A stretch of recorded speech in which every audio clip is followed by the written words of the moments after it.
काँग्रेस विरोधात राष्ट्रवादी आक्रमक झाल्याचं पाहायला मिळतंय। मुंबई ठाण्यामध्ये राष्ट्रवादीनं आंदोलन केलेलं आहे। काँग्रेस कार्यालयामध्ये एनसीपीचे कार्यकर्ते शिरले, राष्ट्रवादीचे कार्यकर्ते आक्रमक झालेले आहेत। माफी मागण्याची मागणी करण्यात आली आहे। गुंगी गुडिया अशी टीका काँग्रेसनं सुनेत्रा पवार यांच्यावर केली होती। काँग्रेसनं माफी मागावी अशी मागणी करत राष्ट्रवादी काँग्रेस आक्रमक झालेली आहे।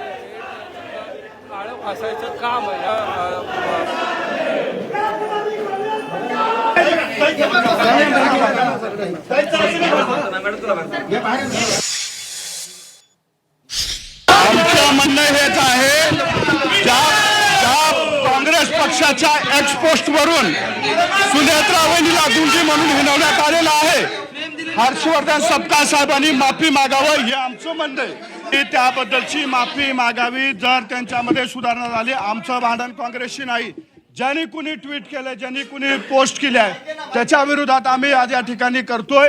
हर्षवर्धन सपकाळ साहेब या महाराष्ट्र प्रदेशचे प्रांत अध्यक्ष आहेत, त्यांनी याबद्दलची दिलगिरी व्यक्त करावी अशी आमची मागणी आहे।